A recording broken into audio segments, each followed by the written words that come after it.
The Adventures of Prickly Porky. Chapter 7. Jimmy Skunk Calls on Prickly Porky.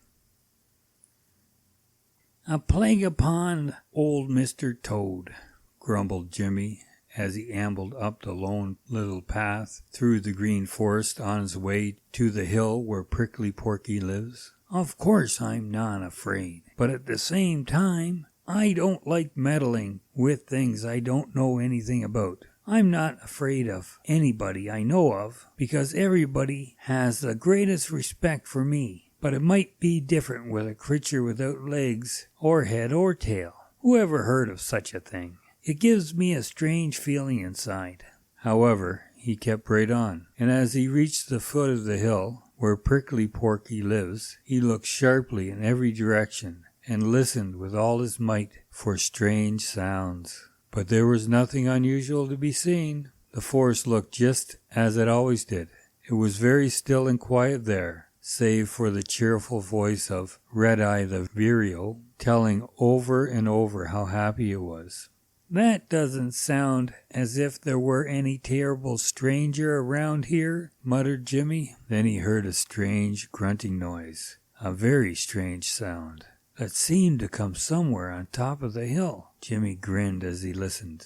"That's Prickly Porky telling himself how good his dinner tastes," laughed Jimmy. "Funny how some people do like to hear their own voices." The contented sound of Prickly Porky's voice made Jimmy feel very sure that there could be nothing very terrible about just then, and so slowly ambled up the hill, for you know he never hurries. It was an easy matter to find the tree in which Prickly Porky was at work stripping off bark and eating it, because he made so much noise.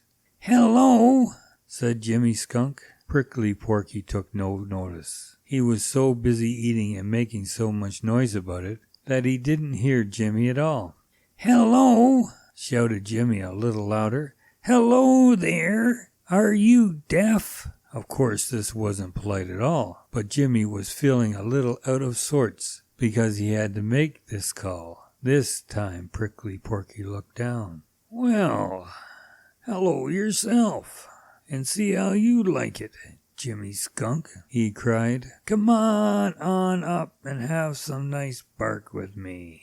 Then Prickly Porky laughed at his own joke, for he knew perfectly well that Jimmy couldn't climb, and that he wouldn't eat bark if he could. Jimmy made a face at him. "Thank you, I've just dined. Come down here where I can talk to you without straining my voice," he replied. "Wait till I have another bite," replied Prickly Porky, stripping off a long piece of bark. Then, with this to chew on, he came halfway down the tree and made himself comfortable on a big limb. "Now, what is it you've got on your mind?" he demanded. At once Jimmy told him the strange story Peter Rabbit had told. "I've been sent up here to find out if you have seen this legless, headless, tailless creature. Have you?" he concluded. Prickly Porky slowly shook his head. "No," said he. "I've been right here all the time, and I haven't seen any such creature." "That's all I wanted to know," replied Jimmy. "Peter Rabbit's got something the matter with his eyes, and I'm going straight back to the old briar patch to tell him so. Much obliged." With that, Jimmy started back the way he had come, grumbling to himself.